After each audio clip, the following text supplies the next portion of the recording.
I am resident of Colorwood for YouTube, Joel Sains. I'm joined by Jennifer Indelicato, Alan Gallant, E.D. Lewis, Patrick McCray.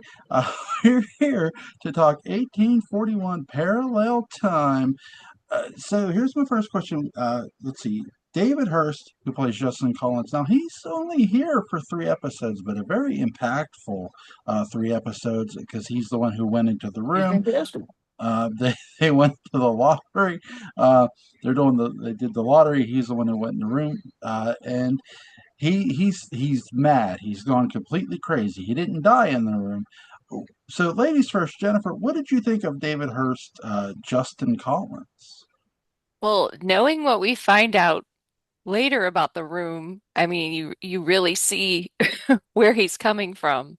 And also, I've always liked this storyline because they really do a very good build up of the room, without actually seeing the room.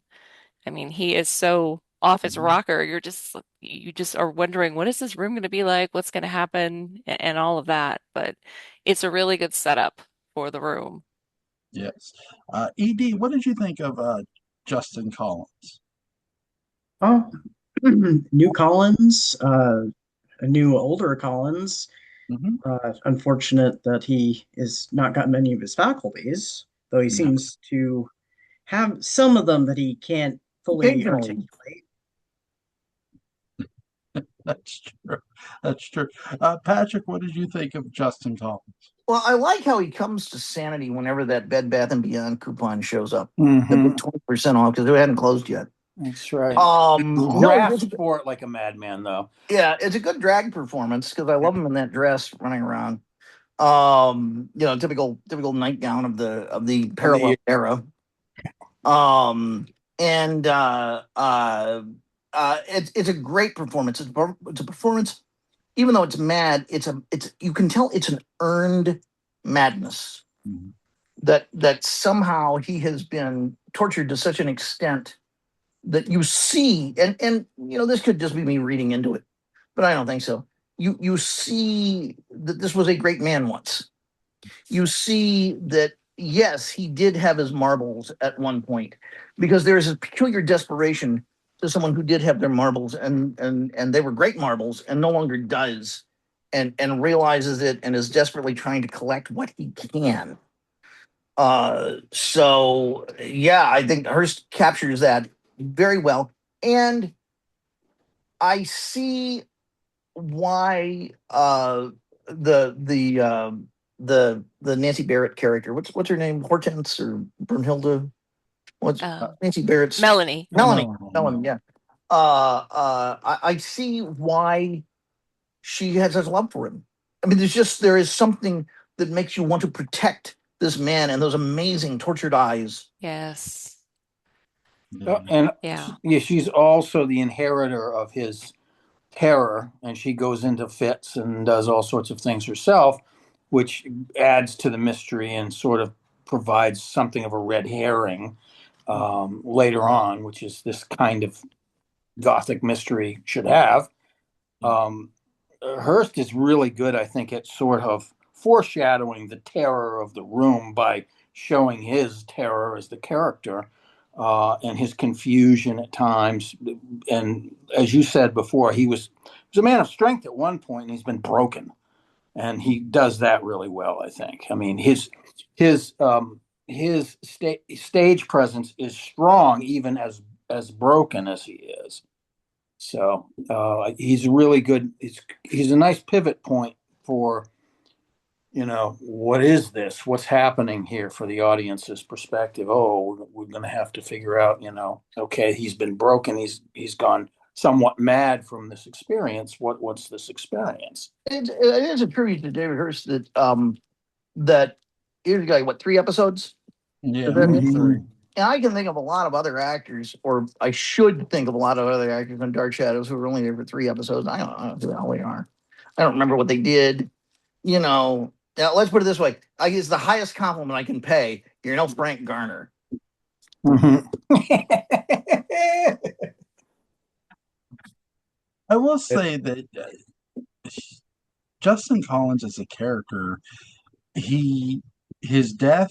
is as important as his life, because we only get him for 3 episodes. David Hurst puts the character over very easily, and he puts the room over very easily. He breathes that terror, like Alan and Patrick are saying, and it lets you know something's up here. And what really sells it too is when they have that coffin of his in the drawing room, and they haven't had the lottery yet, and you know they you have Morgan who literally tells Catherine the truth. He because he loves her, he wants her to know the truth, so he does tell her, and she just finds it all crazy, so absurd. She Well, it burns is. the lottery tickets. It's like, Jesus Christ, girl. The Yeah. way to Yeah. grow a pair, right? Yeah. The biggest Well, they're in setup. a chamber pot. Yeah. Right. She just boom. So I really love the character of Justin because he's such a key figure, even in death, which is really, really cool.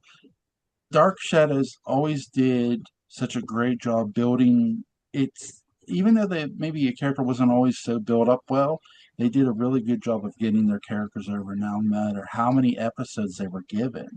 And Justin is a great example of this.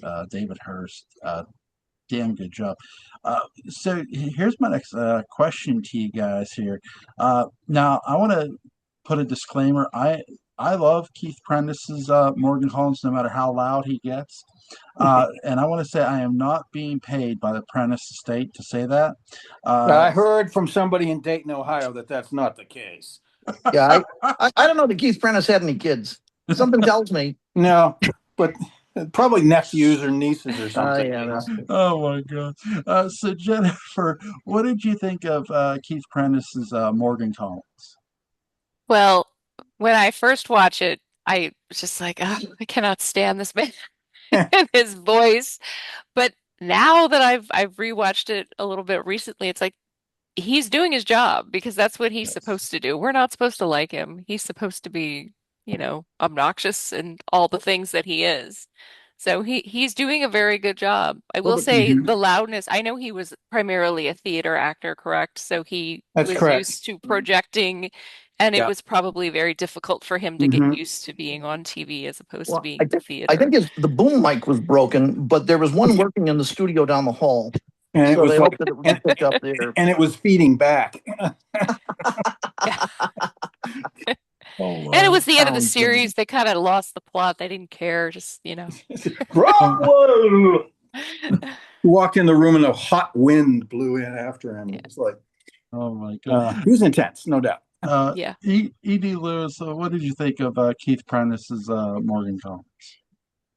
Uh, Definitely theatrical. I didn't like him the first time I saw this, but I don't know. I found it this go. He was much more likable. I don't know. He seemed like he had a more level head than some of the characters. Yeah. But by the end, I kind of turned on him a bit. I'm like, yeah, never mind, I'm done with you. You among others. Yes. Patrick, what did you think? Well, Vinny Barbarino called and he wants his haircut back. Hmm. Yeah. What a do. The original butt cut on that guy. We were pretty sure it was a wig of some kind. Really? Yes, I think it was. No, I am so wig friendly on that show. I will believe it's their real hair. Like, sure, Catherine Harridge. Sure, that's Laura Parker's real hair. Why not? Some of it Yeah. was. Sure, John Yeager. Sure, that's Chris Pennock's real hair. It's Dr. Yeager or it's Dr. Whatever his name is, Dr. Vinny Butts. What's his name? Dr. Cyrus Cyrus Longhair. He's got the fake yeah. hair. Yeah. Yeah. Boy, does he ever. He had to cover up that mustache. Yeah. With a weird skin fold that he revealed at dinner. Still has Transformation was this. Oh, it was horrible. It was horrifying. It was like a scene out of Tusk. Yeah. But okay, what do I think of Keith Prentice? I visually he's magnificent. Wow. For those thousands of years before I got to see the goddamn storyline, and we just had pictures. I thought, what an intense, interesting Dark Shadows actor. and I don't think he is my favorite. I'll say that. I mean, he's no Jeffrey Scott, but maybe they live in the same building. Keith better. But is he He's better. Is he Damien Edwards? That's the key. Oh man, that suit. That's gonna be a statue, Damien Yeah. Edwards thing, not just a bust, but the whole statue. Well, I mean, Keith Prentice's suits were pretty out there for 1840s. Yes. Yeah, they were. Yeah, they were, and he looks terrific. He looks, and he really goes for the Nathan Forbes Prize for trouser habitation. Yeah. Contour. But shall we call it a contour? wow, yeah. So those are my completely irrelevant and garbled thoughts about Keith Prentice. Alan, what did you think of Keith Prentice's Morgan Collins? Well, his dance belt was well worn. It was exhausted. The thing, upon second and even third viewing of Keith's performance, I recognized that stage thing, and I also recognized that he probably got the directors are probably telling him to go right to town like they did with Addison Powell. So he's probably doing what he was told. It just sometimes. Except he knew his lines. Yes, he did know his lines, no doubt. But after a couple of viewings, I'm looking at him going, his intensity really is a strength at the beginning of this storyline. And then it unfortunately is cloaked in other things as you go along, like jealousy and insanity, and it becomes a real weakness, and it becomes a threat.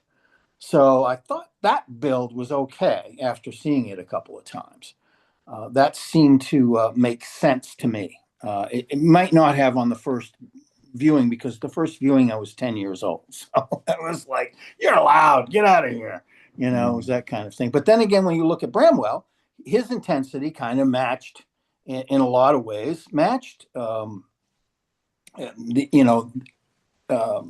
Prentice's acting job. So it was just, he's a different persona. So what you take him or you don't, but I mean, you're supposed to hate him by the end. You're just supposed to hate him. That's a given, I think, by that time. But I think he was definitely doing yeoman service, was doing what he was told, and was throwing himself into it. No doubt about that. Before I get into Keith Prentice's performance, Patrick, the figures look amazing. Oh, thank you. He shared that in chat with us just now. They look absolutely amazing. You had your Zachary. You see him? Yes. Yep. Yes. Great job. Great job. It's not just the head of Judas Zachary either. No, it's what he looked like. It's how he dressed. Yeah. That's right. Yeah. So if anybody wants to check that out, just hit the chat and click on a picture. All of them look really, really great. Thank you. I really appreciate that.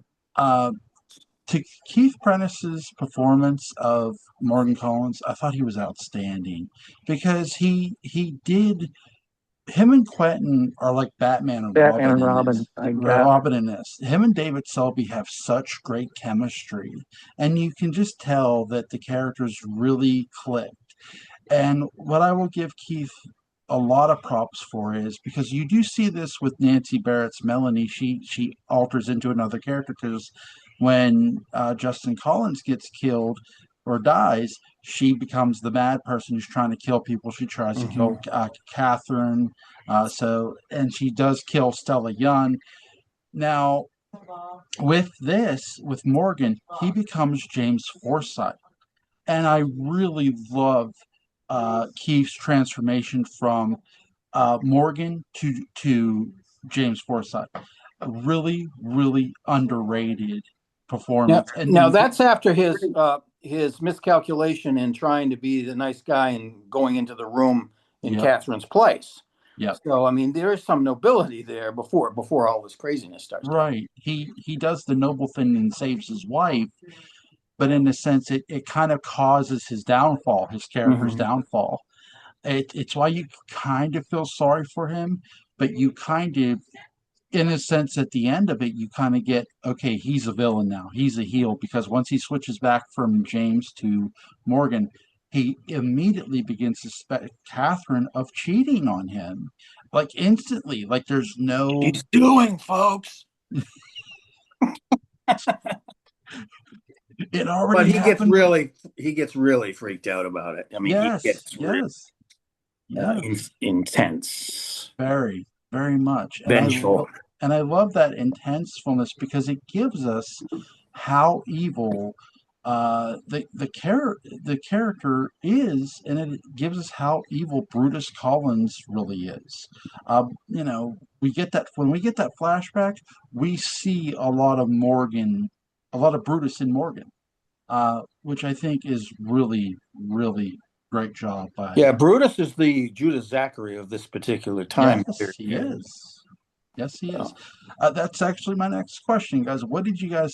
Because for once, a born Collins levels a curse against his own family. What did you guys think of Lewis Edmonds, Brutus Collins, who for some reason his portrait looks like Jonathan Frid, uh, but I think they just picked any old random picture. Jennifer, what did you think? Oh, he's awesome. I enjoyed it. The look of him. Um, yeah, I mean, it's too bad we don't get more of him. I wish they would Yeah, have delved into that a little bit more, that whole backstory of the curse and what happened, and because he was cheating. Was he cheating with his partner's wife and he was stealing with his well, partner, James stealing from his James partner? Forsythe was cheating with Amanda Collins, I think, Okay, that's if what it I'm not. was. But uh, the Lewis Edmonds' character was the one was cheating George Forsythe out of his own money, and he was his partner. Right. Yeah, Right. they were supposed to be business partners, but they were really Yeah, rivals. Yeah. yeah, yeah. So, what did you think of that? I'm sorry, I cut you off. No, that was great, and I just wish we would have gotten a little bit more of him. Why was Lewis Edmonds doing something else at the time? Because he's kind of just pops in and out. I don't know. He frequently was doing stage work, even Mm, during the show, during the whole Mm. length of yeah. the show. He was frequently doing stage work, so Yeah, probably more than almost anybody else in the show. yeah. When Joan Bennett did stage work, she just completely took time off Yeah. for like 6 weeks every summer. It was in her contract, so she would go and do summer stock. Mm, Louis would, if he was in town with a play, would do it and do the show. And then other times he'd be off the show for a few weeks to do something. But yeah. he was busy. Yeah. Edie, what did you think of Lewis Edmonds' character? He's always a great performer. Even when I don't like his characters, I love seeing him on the show. And I agree with Jennifer. I wish we had seen more. I wish they'd devoted at least a couple of episodes. Because what? It was only one episode in the past? What, in the past?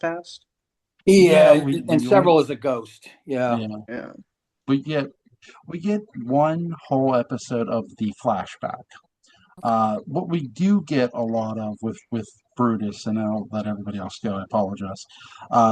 What we do get a lot of is a lot of mentioning of Brutus. That's the best. Mhm. That's the best thing Dark Shadows ever does. If you don't see a character, you hear their name a lot, Mm, and that's 1841 hammers the name Brutus Collins like a nail, and they do it wonderfully.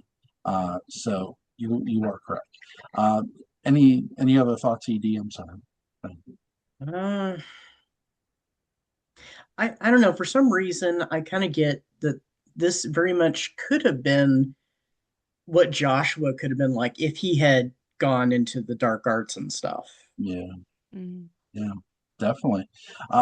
Patrick, what did you think of Brutus Collins? Well, he's an honorable man. He's a right SOB. And that all of this trouble should happen over this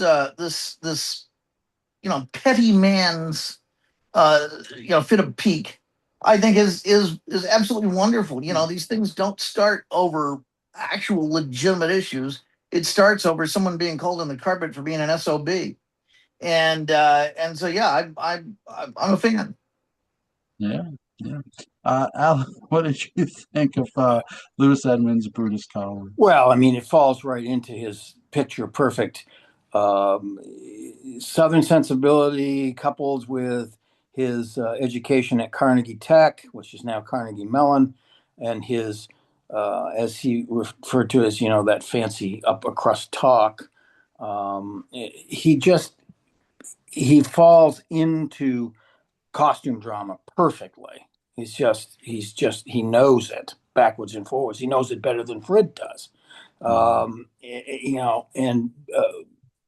it's, it's perfectly played. I mean, he's maniacal, which makes Mhm. sense because, his curse is making other people crazy and maniacal too. It's the perfect revenge, and he's going to see to it. And it's, the irony, the bloody irony of having James Forsyth coming back, through possession to sort of run amok as well means that this whole rivalry, this whole blood oath is resurrected and is being played out by other people, which oftentimes that's what war is like. It's the manipulation of other people by the people that hate each other or want something from each other or what have you. And that's what's going on here. So he does a great job. I mean, he's always, I like everything he's ever done on the show, obviously. I even like Langley Wallingford, for God's sake. Yes. I'm not, I'm not, I'm not a huge soap opera fan. I did watch them occasionally when I was unemployed, and I enjoyed them okay, but I wasn't a huge fan of them. So I knew him as Langley long before I ever knew what Dark Shadows sure, was. sure, a lot of people did. But yeah, Yeah, Lewis Edmonds' Brutus Collins is really diabolical and really evil. He is into the occult heavily. His powers are very strong, and I like that they give this to Lewis Edmonds because he's played mean characters before on the show. He's played Joshua, but they turn this up 110 degrees, and I love it. I also love the fact that Amanda Collins is played by Nancy Barrett, who plays Melanie, because Melanie is the one that's who right. is being possessed by Amanda. I yes, love how they tie that in. Like, okay, that makes sense. Instead of having it be Laura Parker, they have it be Nancy Barrett. And great job. Great call. No offense to Laura Parker. I love how, because Melanie's the youngest. She was adopted. She's the one who went into the room after Justin. So Amanda possesses her. She's the one trying to stab everybody all crazy like. yes. Um, and she does kill somebody. She God damn it, she kills Stella. Um, Hmm. so but Kendrick forgives her because he loves her. Well, yeah, and she's having these blackouts when she does stuff. Yeah, So they kind of, it's not her fault. She's not responsible, kind of thing. right. But she's a heroine type character, as it turns out. She's not a villainess, really. No, no. A lot of everybody in here is truly a victim of the curse in the cursed room. Everybody. I mean, even Morgan. So Jonathan Frid is playing the son of Barnabas, Bramwell Collins. Uh, Jonathan obviously wanted to play a different character. Finally, they wrote him one. What did you guys think of Jonathan's Bramwell, Jennifer? I really loved it. Um, I am not one of those people that ever found Jonathan Frid as Barnabas like overly handsome or attractive. I know there are people that do. I always just thought he was creepy and scary. But he, as Bramwell, he's like, wow, he really is handsome. He Mhm. he does a great job at playing, a completely different character, and we really see his talent by having to switch and play this other character. Not that, we don't miss Barnabas, we love Barnabas and all that, but I enjoyed seeing him play something else on the show. I think he enjoyed seeing him play something else in Yeah. the show too. So Definitely. Edie, what did you think of Bramwell Collins? First time I saw this years ago, I loved the character. Character could do no wrong. This go around, I kind of had to sit back and be like, well, that was a choice. What he did here, and okay. But by the end, I'm like, okay, I'm rooting for the guy. He's our hero. Yeah, yeah. Uh, Patrick, what did you think of Jonathan Frid's Bramwell Collins? It is endearingly masculine. Mhm. He is really butching it up. I think, I'm not sure that Jonathan Frid had written off. He hadn't, in fact, written off being in, going on to act. Even though he's pretty burned out. Uh, I think this was sort of his audition to the world to say, no, I can play, romantic leading men who aren't weirdos. In the same Bloodsuckers. Yeah, it's true. Mhm. Yeah. Alan, what did you think of Jonathan Fritz Bramwell? Yeah, indeed, he is masculine and intensively so, but not toxically so. Not Yeah. tactically, so yeah, you're right. No. I mean, the only time he approaches it is when, he and Morgan are getting into it pretty heavily, and Morgan really has more toxicity at that point than he does. But yeah, I mean, he's finally, Jonathan Frid finally embraced the dry look in his hair. Oh yeah. Just coming into the 70s, full born. No glued down bangs and all of that nonsense. I'm sure that was a relief. But also being able to play that romantic lead, as has been mentioned, had to be a relief.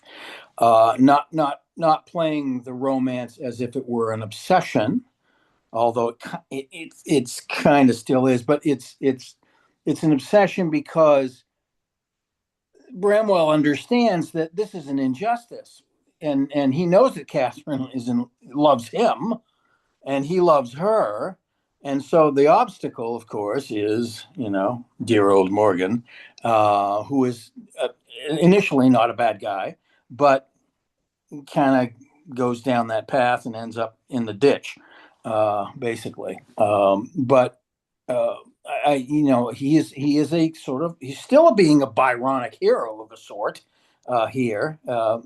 Because it is a dark supernatural fantasy that we're still in, even though it's not vampires and werewolves anymore. It's much more gothic, but there's still ghosts and curses going on. So we still have that effort being put into it in terms of mood. And he's able to, I think, make his way through that without being the total centerpiece of the spooky part of it. So I think, I'm proud. I love, and I get they have chemistry because they're playing Barnabas and Angelique, but I love him and Laura Parker's chemistry as Bramwell and Catherine. Really well done. And when you have that love scene that you don't see, because you see Jonathan's character's button up his shirt, she's laying on the bed. It doesn't none of it feels wrong because she goes, "No, I'm not mad at you. I love you too, but I still love Morgan. He can give me that life." Right. And that's what she loves about Morgan is he's steady, he's got this, he's got that, and he's got the social acceptance that Bramwell doesn't have yet. Yeah. Bramwell, though Collins in a lot of ways is an outsider to his own family. And that's pretty well portrayed by everybody. And, it's really, really well done. So I really enjoyed this completely different performance than we saw with Barnabas. And though you could say, well, Barnabas was an outsider because he was a vampire, yeah, but this is different kind of outsider. This is different kind of outsider. Yeah. This is social class stuff. This is we're rich, you're not. Well, it inverts the Angelique story from 79. Yeah. It's also interesting because Bramwell's introduction is in a weird parallel to Quentin's in 1897, in that he's the black sheep of the family and blah, blah, blah, and all this, and he's going to cause trouble. And he's also got a bit of Burke in him for that, too. So it's a nice, there's all sorts of facets. And, of course, that's Frid and the writers making that happen. Now, this is the son of Barnabas Collins who marries Josette Dupre Collins. And speaking of Josette, played by actress Mary Cooper, we get to see an old Josette for once. Did not leap off Widow's Hill, was not cursed by witches. Again, this is parallel time. What did you guys think of Mary Cooper's Josette Dupre Collins, Jennifer? I really enjoyed her. She's very sweet, and it's nice to see that Josette got to live and have that life that, she probably wanted with Barnabas all along. It's just really interesting take on, what we know of what happened before in the other bands of time. And I was pleasantly surprised to see, oh, it's Josette. That's really neat. I don't know if I could see her character having the affair as that actress, um, Right. but I She still was, enjoyed her. yeah, she's quite matronly as Mary Yeah, Cooper is. So yeah, Mhm. it's kind of hard to imagine that. But she was young once, by God. right. That's right. That's right. E.D. E.D. Lewis, what did you think of Mary Cooper's Josette Dupre Collins? Warm, wonderful presence, motherly, willing to stand her ground against the main family, even when she had to keep silent because of her secret. Mhm.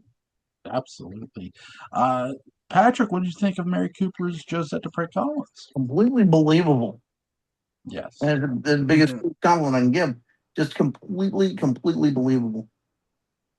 She also seems to be comfortable in front of cameras and doesn't feel the need to be as overly dramatic as some of the other characters are probably encouraged to be. Yeah. So she's very, yeah, I agree that that level of tone that she projects is um, very real. Yeah. Yeah. I don't know. Every time I watch this Josette, I know she's not meaning to, but I hear an older Catherine Lee Scott. That Mhm. again, I'm not saying everyone else has to hear it. It's just something I keep hearing every time I go back and watch her. And she does such a great job being Josette. And like Balin said, she was young once. Damn it, she had an affair. Uh, so I She's do like, not that old now. My God, yeah, she was the actress is only 56. I'm yeah, Oh, I'm wow. 65. She's not. She wasn't old.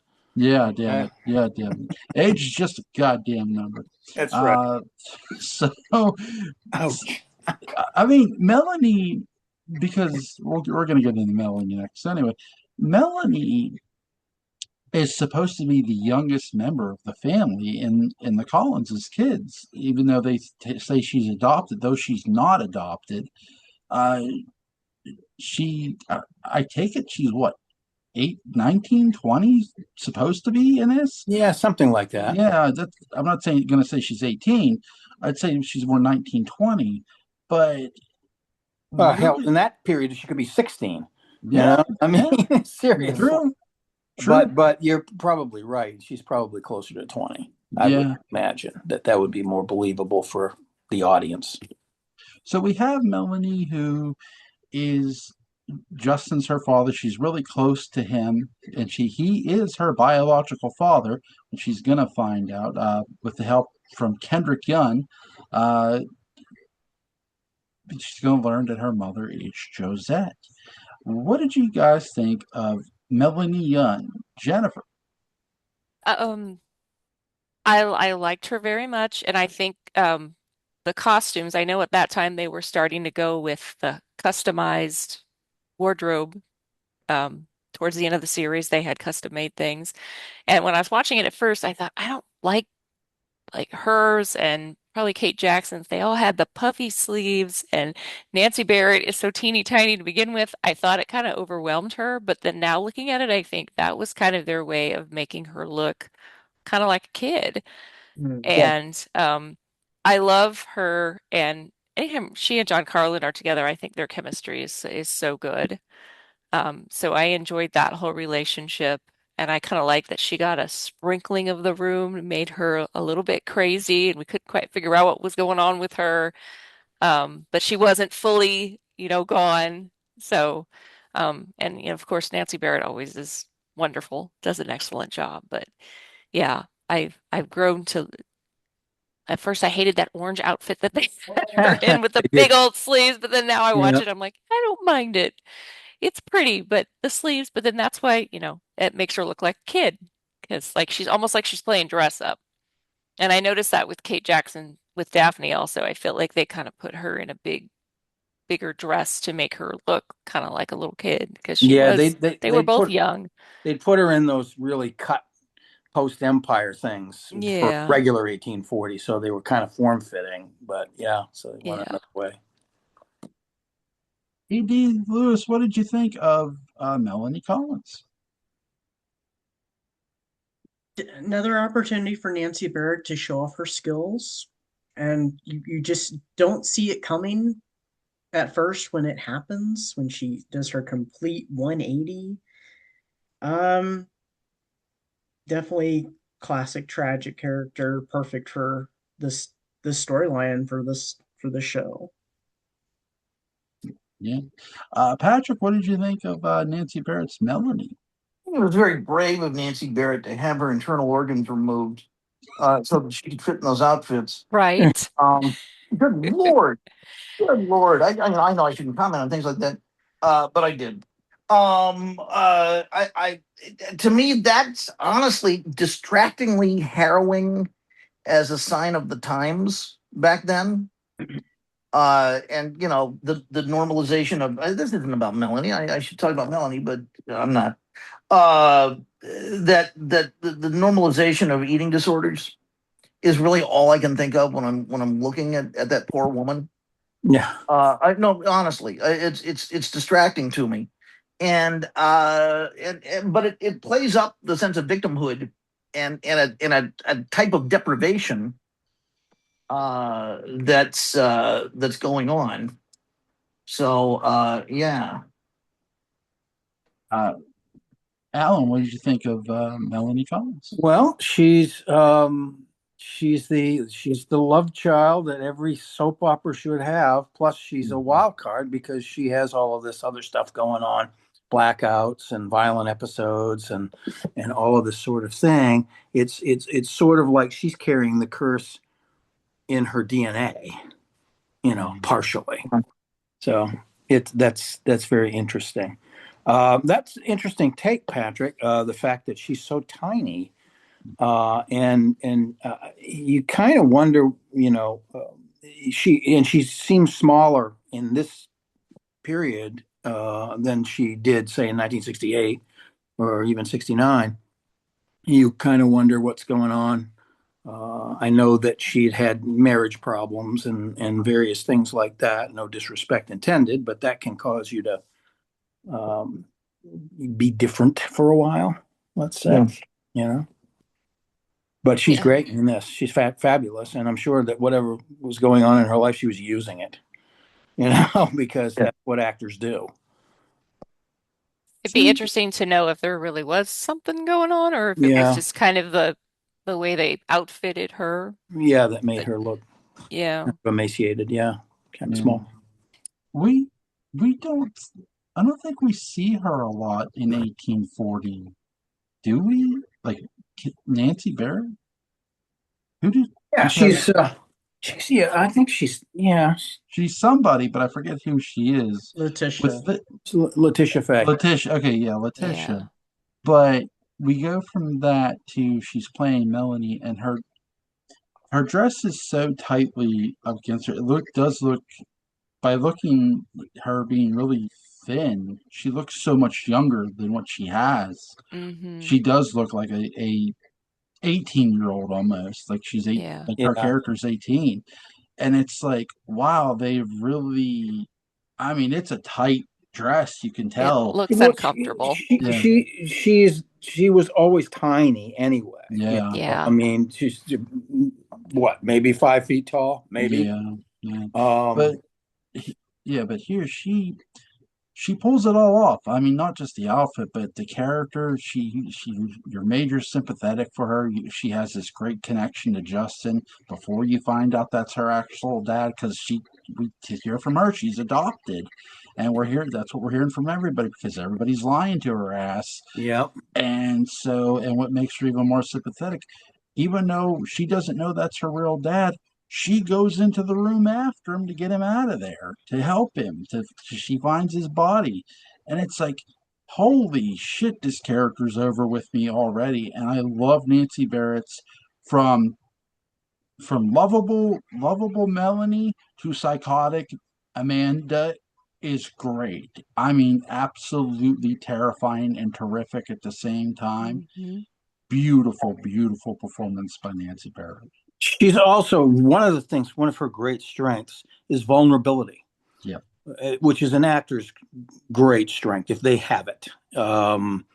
Being vulnerable on stage, being the character, whether or not you're being looked at or feel like you're being looked at or not. And of course, obviously on the studio floor, you feel like you're being looked at all the time. But is that whole thing?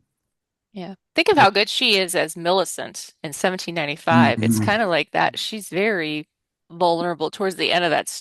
storyline. She's She just kind is. of a shell of herself. Yep. Yep. And she always is. She just has, she just uses different energy, different physical weight, the way she moves. All of these things are different for the different characters, but that vulnerability usually is there somewhere. Yeah. Uh, So our next character here is Quentin Collins himself. So David Selby is playing another version of Quentin. This time, this guy's been to prison for 7 years, but he's very much a heroic Quentin. He's curious about why the curse is like this. What has Brutus done? I mean, so is Morgan, but him, like I said, him and Morgan are Batman and Robin in this. What did you guys think of 1841 Parallel Times? Quentin Collins, Jennifer? I think he's Superman and Robin with his with his colorful blue suit that he Yes. Right. has Yeah. on. I have to say, I haven't when I was rewatching some of it, I kind of glazed over him, but I mean, he's always enjoyable as in any every incarnation of Quentin. Um, and I can't think of anything that really stands out other than the scenes that he has with Keith Prentice that are very good, and the blue suit. Yes, yes. E.D. Lewis, what did you think of Quentin Collins? Genuine good guy for once. Not anything to make him a good guy and make him go through that transformation. You think he's going to have that romance with Daphne, but no, it's Bramwell that she's after. It's a shame that didn't he have appendicitis, David Yeah. Selby, Yes, Last and yes. yeah, couple he of couldn't be weeks on of the the show show. for the last Yeah. weeks. They had to do some furious rewrites, I think, to make sure that it ended smoothly. So, Yeah. Yeah, It's he so sad. goes off to Boston or something, I think. His character Mhm. does. And I do, again, I love his character, but I'll wait. Patrick, what did you think of Quentin Collins? Quentin, we hardly knew you. There's not enough of him in this, and that's the shame of it. So I see this potential for something that would have been really, really, really interesting. And I wish that we had gotten more of that. Yeah. Yeah, And that's, that just puts a kind of exclamation point on it for me. yeah. Alan, what did you think of David Selby's Quentin well, Collins here? David, Quentin slash David never got enough to do in comparison to what he did in 1897. I mean, that's a hard come down. I mean, he got some stuff to do in 1970, don't get me wrong, and he's always interesting to watch, always interesting to watch. It's just that he just didn't get as much. There were other characters that were dominant in certain storylines, and he was there, maybe sort of as an equal, but not like in 1897. He's one of the two or three big hands, three, I guess you would say, Barnabas, Angelique, and Quentin. And then, a constellation of other great characters and performances around them. In this, he's one of the constellation more. But I mean, some of it's not even the fault of the writers because he did get sick towards the end of the storyline. But I always felt like I wanted to see more of him centralized after 1897 than I ever got. but I always enjoy his performance. I think he's very, for the most part of this. I mean, he does go out and get. There's times he's playing peacemaker by going after Catherine and not letting Morgan do it, so nobody gets hurt. He does draw the gun, but he doesn't want to use it at Bramwell, and you see that in David's Quentin Collins. And he does bring Catherine back. And with the whole first group, it's him and Morgan leading the charge to figure this out. And I think that's something that his character doesn't get enough credit for, because again, the writers are trying to put him over. I do wonder what was the initial plan with his character. Was he the one to be the one to break the curse? I do wonder that. They did have to do the rewrites because unfortunately he had appendicitis, but that's not, again, it's not his fault. It happens. I do love this Quentin a lot. This is probably my second favorite Quentin right after 1897 because it had a lot. He had a lot going on with this character, for sure. So, what did you guys, for the first time, really, she actually officially plays a blood-related Collins, Grayson Hall here. Julia Collins. Julia Yes. Collins, right? What did you guys think of Julia Collins, Jennifer?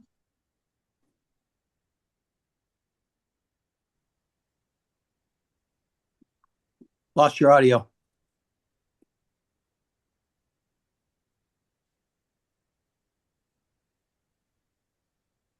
Okay, I'll unplug Yeah, there you go. now. Yep. Okay. I was gonna say she's kind of more in charge of things than is Joan Bennett's character Flora? Yes. Yep. Yeah. And I am overly distracted by her costumes as well. She looks like she's going to the circus It's sometime. lots of stripes there, aren't Yes. But again, you can't go wrong with Grayson Hall. She's always solid. And I enjoyed her. Well, here's a question for everybody too, and I'll let Jennifer answer it first. Did you think her character was supposed, because she is a bit heelish at times, did you get the sense her character was supposed to be more of a heel or no? Maybe. And Yeah. again, with maybe they had to rewrite some things so that didn't come out. Yeah. Because she was always trying to shield Melanie from the truth, was she not? Yes. She was always, among other shieldings, yes, that yeah. was the big one. So she was kind of very manipulative with her. Yeah, Julia is very political in this storyline, but for various reasons. Some more legit than others. She's definitely is. Edie Lewis, what did you think of Julia Collins? So surly when we first meet her, and she seems to tame a little bit by the end. And I don't know what was going on with her hair when we first meet her. She has so much more hair, and then it's more subdued, like the character becomes. But yeah, definitely very political at times. Absolutely. She has Pat- she seems to have a big grasp on this whole curse thing and everything too. Yeah. Did you think she was supposed to be more of a heel, Alan? I didn't get that sense. I get the sense that she's sort of like the sandpaper and the Vaseline in some ways. Like she sees stuff and she's not going to pretend it's not there. Right. That. But and she at various times she's also an advocate for certain people. So right. And her hiding the truth from Melanie is kind of an advocacy in those days. I mean, it's like, you really don't want to know this about yourself. It's that kind of thing. Patrick, what did you think of Julia Collins? Pleasantly antagonistic. Yes. Sleazy in the right officious way. Yeah. So we get a medium here. We get Carrie Stokes as our medium here. Very, very well used, I believe, in this story. I do love the character of Carrie Stokes in this timeline. What did you guys think of Carrie Stokes, Jennifer? She was interesting. she kind of spearheaded a lot of things with her staring off into her trance and predicting things. And then again, I didn't rewatch her scenes very much when I reviewed this week, but she spearheads a seance at some point, does she not? Yeah. You think? She Yeah. Yes. I Yeah. think yeah, so. yeah, she spearheads a lot. Well, she spearheads a Yeah. lot of things, including this seance. She's basically helping the Collins solve Yeah. this sort of conundrum. Yeah. Yeah. Uh, E.D. Lewis, what did you think uh of Carrie Stokes? I liked what they did with this version of her more than in the regular timeline in 1840. Yeah. Um, I kind of wish that she hadn't dropped off and kind of been blackmailed by Julia at the end of her little bit there. And I was rather surprised with her because we get reintroduced to Gerard Stiles. We think he's going to be the huge help in this, and then he's gone and she's in his place. Yeah, So, I'm glad you brought that up because he's sort of kind of like her mentor in a weird way, but not very long. hmm. Like I said, he's not Gerard is not there at long at all. Um, but it did kind of feel like he was sort of almost being the 1840 character, but turned up a lot. He wasn't getting possessed, obviously. But very, very interesting. Again, he's not there long. He is sort of her mentor. He does show her the ways, if you will. But she is a key figure here, for sure. Alan, what did you think of uh, sorry, Carrie Stokes? Well, they gave her a lot more to do than he did as Hallie or any of the sort of modern character in the 1840 character that she played her initially. I never liked her acting that much. I always thought she was just she was a little too presentational for me. Although in 1841 PT, it's better. And it's probably because she's actually literally given more things to do. Well, and that always helps an actor, I think, especially if they're not quite sure where to go internally. But she's a kid. She's very young, and she is not. I never thought she was as good as Hennessy in terms of her acting ability. But in this timeline, she's much better, and obviously they've given her more to do, and it's helped. Yeah. Patrick, what did you think of Carrie Stokes here? Who are you? Oh wait, Yeah, that's that's the yeah. I would say her acting's greatly improved, and that's nice. That's good to see. Yeah. I think her acting's greatly, greatly, greatly improved. He has She has one of the worst, as the other Stokes. She has one of the worst introductions in the future. The Who Are You? Terrible. Here, she has a way better introduction. Her character's not loud and in your face. Way better written character for her to play and gives her ability to shine. I do feel the underrated stuff for her other Stokes character is after the introduction. It's being possessed. It's getting possessed and watching her and David be possessed, which is really great. But here, really good job, a lot better stuff written for her. So, Catherine Heritage Collins, Laura Parker is not playing Angelique. She's not playing a witch. She has no supernatural powers. So, what did you guys think of Catherine Heritage Collins, Jennifer?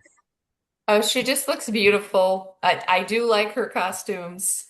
Um, and it's the Wuthering Heights story, um, regurgitated. Yeah. But she's excellent in it. And you know, I feel like this is the closest Dark Shadows got to being a real soap opera. That storyline, the love triangle and the pregnancy and actually showing that they had sex. When I first watched it, I'm like, wow, this is like an episode of All My Children. And They would have yeah, never done that in '66. Standards and yeah, practices wouldn't have allowed yeah, it, but in '71 they did. So that's good. yeah. but Secretly, I Alan was think the one filming that scene. she looks beautiful in those costumes. Really, they suited her, and they suited Joan Bennett's character as well. Whereas the rest of them kind of, I don't know, they got the extra fabric that was left over on clearance at the fabric store, maybe. Mary McKinley Hess, what did you do to me? Yeah, secretly, the love scene was filmed by Alan Gallant. No, Covered in one of those dresses. Yes, yes, yes, yes, that was me at 10 years old. yeah, sure. We're gonna roll with that now. Okay. Edie, what did you think? What did you think of Catherine Heritage Collins? We have to see Laura Parker stretch acting a little bit, so she's not playing the wounded Angelique. Um, she's very much the character that we, as the audience, relate to for a change. So that was a nice change up. But I rather liked Catherine. She's a flawed heroine in many ways. Mhm. You know, Alan, human. what did you think? Al? Very human. Mm-hmm. You know, no layering of the powers of witchcraft or any of the, or I think I'll go to hell today and complain about my boss. You know, none of that stuff is going on here. It's all, she gets to be human and she gets to draw the drama out of that. I'm not that you wouldn't out of Angelique, certainly you would, but this doesn't have that extra layering attached to it. There's no trap door here for getting out of being human. So. What did you think of Catherine Heritage Collins here? Oh, me? Yes, yep. She's great. It's the heroine we wanted to see for quite a while. It's Yeah. the heroine she wanted to play when she first auditioned for the role of Angelique. Yeah. She was strikingly modern, I think, in a lot of ways. And I appreciate that, but she still has, she's got the legs of a modern woman, but the feet of someone from 1840. There you go. I love the fact that she plays the doubting Thomas of the group of does Yes. not believe in the bullshit of the curse. Yeah, right. Really, really great 180. Get a chance to allow Laura to do that as this character, but she does the thing you get the sense of she does believe in God.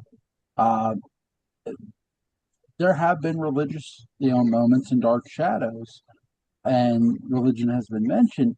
Here it is a lot more heavy handed here in this arc for me, because Catherine Heritage Collins is a religious woman. Her walk with Bramwell is to a church. They never make it there, but when they do get there, it's closed, and Bramwell says, "Well, there will be another ceremony there one day. It'll be him and her." Uh, I love her and every character she interacts with because she's such a joy. She's not predictable in a lot of senses because, again, her throwing the slips away, did not see it coming when I first watched this. I'm like, all right, so this is completely different for her, and I love her. She has no fear of going into it. Okay, now keep in mind, her husband doesn't let her, but she's willing to go. Yeah. Right. Isn't she she's the only female that suggests that, I believe, isn't she? That is not, that wants to go in. Yeah, Or does Flora say something about that too? her I can't by remember. by the end, yeah, the women finally get their way, but it is her that's pushing for it. Because Quentin and obviously Morgan were against it, but of course our favorite alcoholic Gabriel, he was for it. The other two males were against it. So Well, I mean, Gabriel's a cat in all. yes, yes, Oh, yes. yeah. And speaking of our favorite liquor hider, because he hides it all over the house, what do you guys think of Gabriel Collins here, Jennifer? Well, what a little manipulator that you got to look alike to to Yeah. take your place in the room and die. Mm-hmm. And good casting on their part to find someone that looks so much like Chris Pennick, at Yes, least in the of face, course. to be in the room like that, and then just, yeah, he's Gabriel. Absolutely. Uh, E.D. Lewis, what did you think of Gabriel Collins here? The wild one of the family. Uh, Yes. and definitely the most cowardice. Yeah. Wish that they had I don't know. He's another one of those characters that I wish that we'd gotten a little bit longer anyway. But then again, they were kind of pressed for time. Yeah, because they're going off. Alan, what did you think of Gabriel The Collins, man? eternal snot-nosed kid. I mean, that's what he is. He is what he is, and he's proud of it most of the time. Sometimes he just kind of cowers in a corner, but obviously he is the PT Gabriel is more cowardly than 1840 Gabriel is, much more so. Yeah, 1840 Gabriel, although he's a cad and a murderer and all sorts of awful stuff, he doesn't seem to be too much of a coward about it. This guy is, yeah. He basically Chris found another level. So, I'm playing another Gabriel. Okay, what do I do different with this guy? And of course, the writers helped him out by giving him a drinking problem and all of that sort of thing. Okay, he's hiding something, trying to get courage by drinking or whatever, and it's not working out too well.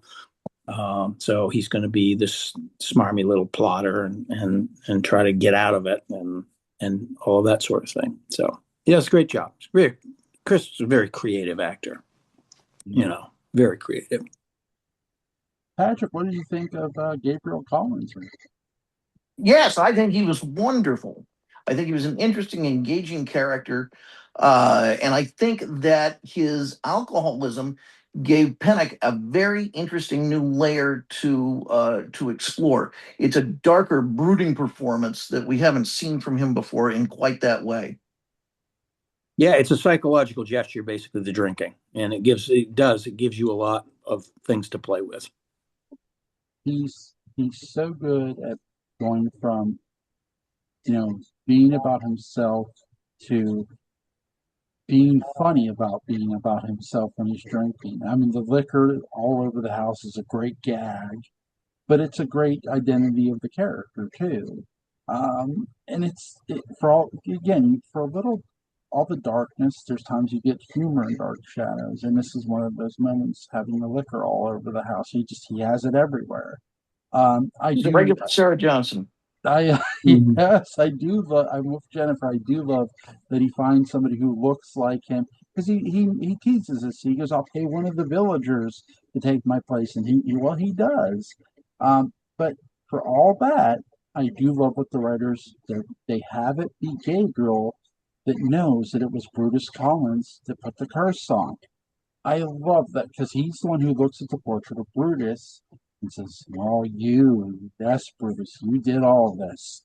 And that right there was so awesome that they gave that to Christopher Pennock's Gabriel Collins and this. I love that for 1841.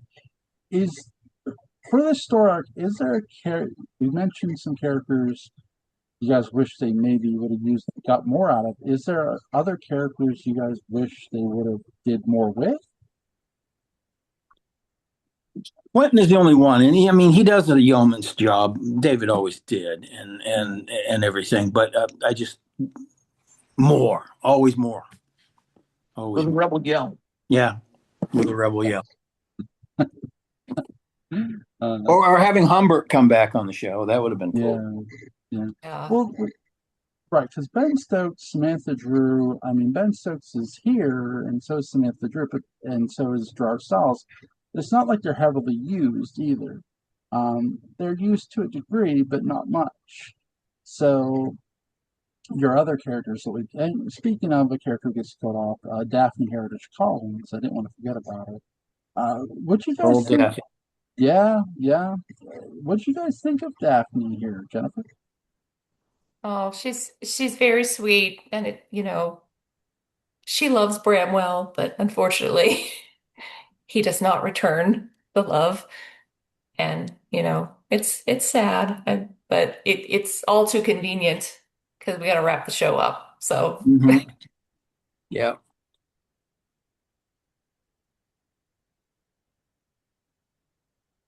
Yes. indeed. But then, Yeah, Daffy was sweetheart in all incarnations. Yeah, Even when that's she was true. kind of a scary ghost Yeah, and under the thrall of Gerard in 1840, but she was still a sweetheart, and because the actress who plays her was a sweetheart. yeah, You yeah. know, I mean, that's one of the things that they marveled about, how natural she was Hmm. when she essayed a character. She had no affectation at all. She just played the scene honestly, listening, responding, all of that sort of thing. She was really good at it. So It's a shame she couldn't have come into the show much sooner. it's true. It's true. Yeah. Although she was only 21, I think, when she did come into the show. So she was pretty young. I think she just graduated from the AARD, Yeah. is that it? Yeah, Yeah. APA, something like that. Yeah. No, American Academy of Dramatic Arts. Yeah. yes. Yeah. I'm sorry, I had to walk away for a minute. Did everybody give their thoughts on Daphne? Yes. Daphne? Exhaustively. Yes. Okay, We sorry. all agree that she was an absolute sweetheart, Yep. played by a sweetheart. Yes, yes. Mhm. I always feel it's a character that I love the character as a ghost, and I do like her character here. I do wish they would give her more than just being Bramwell's wife. Uh, Again, she had great chemistry with everybody, but I was supposed to just didn't get a lot to do in this story other than being Kathleen's sister. So that's a character I wish they would give a little more. They got to sit down and have a giggle over remember what Ezra told you. Yes, yeah. Remember what Ezra told you? Everything was true. What's some of you guys' favorite moments from 1841 Parallel Time, Jennifer? Well, as I said earlier, the soap opera aspect of it, I liked that. That it actually finally felt like a soap opera. Not that I didn't like it all along, but it was just very different and enjoyable. And it's probably the time travel story that I enjoy the most because I like 1795, but I tend to gravitate towards the plots in the show that are in present day time. I like the whole 1960s of it all, but I did enjoy this one just because it was just completely different characters that we had seen before, and they just, it was something fresh and new. And as was mentioned before, the ratings were going up a little bit. It's a shame that, Mm-hmm. it didn't continue on. Talk to Dan. Uh, Ed, what are some of your favorite moments? I agree about the soap opera part. I like that it went more in that direction. I really liked the Morgan being possessed by James Forsyth, which I'd forgotten completely about till this go. Mm-hmm. So that was a highlight for me. Alan? When I first saw this as a kid, of course, I focused on all the supernatural stuff, the build up to the room, the possessions, the appearance of the ghosts, the mummified remains in the room, terrifying. I mean, to a little kid anyway. And going back over and watching it since then, I've had more of appreciation for the sort of the politics involved with the lottery and all of that. I like the other stuff too, of course, but I've got a little bit more aware of the intrigue that the lottery involved and how it brought out the good and bad in people. That was, that became more interesting to me. Patrick, what are some of your favorite moments from this? Brooding Frid, Josette, Mhm. Batman and Robin. I enjoy that. David Hurst in the dress, it starts things off with a bang. And of course, the ending. We get an ending and we get a happy ending, and except for Morgan. I'm a sucker for that. It's nice to finally see. I love the bodies in the room. Chroma key Yes. effect that we get. Very, very awesome. I get it's an old effect, but it's really, really effective here. It looks great. Don't touch the bodies. I love the build up to the room. The build up to lottery is both are great. I just love everything about this storyline. It's all so much fun, and they do everything so great. They have a great heel on Brutus. Morgan is a very interesting character, even when he's a heel. Right, it doesn't end well for him. He does a belly flop. Off the balcony. And that was a really neat camera angle that I don't think they But ever had done before. No, they didn't. no, the rumor has it that he was particularly enthusiastic that day because Neil Simon. Neil Simon was supposedly watching the taping. So Wow. he was trying to audition for Neil Simon. Oh, look at me! I can fly off this. But it was also the angle which they did it that was unique. Oh, it's really So, cool. That's Yeah. one of those Dutch angles. Well, it's half one of the Dutch angles because it's kind of cockeyed, but it's also half Dan Curtis because it's from below. Yeah. You know, he was very fond of those type of angles. Is there anything you guys want to add about 1841 Parallel Time before we go? This is a fantastic guide. Yeah. If you're into collecting, Oh God, yes. Shadows things, this thing is fantastic. Also contains a treatise on parallel time and how it makes sense, among other things, by Warren Odson, who's also a fantastic artist who left us far too soon, but did brilliant work. This is just one example. He had many styles. And these concordances are still available on eBay. They're a bit expensive, but if you're into collecting this sort of thing, these are great, fabulous. Can you exchange your soul for it? I mean, I'm up Well, there. I parted with a few dollars for it anyway. There you go. There you go. Oh my God, that looks beautiful, by the way. That is awesome. So I would link to Patrick McCray's Dark Shadows The Book Unbound is going to be in the description box. Link to E.D. Lewis's YouTube channel is going to be in the description box. Nocturnal Reviews, if I'm not mistaken, right, E.D.? Yes. Okay. Link to Alan Gallant's YouTube channel, Collins Port After Dark, is going to be in the description box. First of all, thank you to everybody who participated in this. This was a lot of fun. Thank you all so very, very indeed. much. Thank you, Jewel. thank you. Yeah. Have a good night, everybody. All right. Good night. Yep. Good night.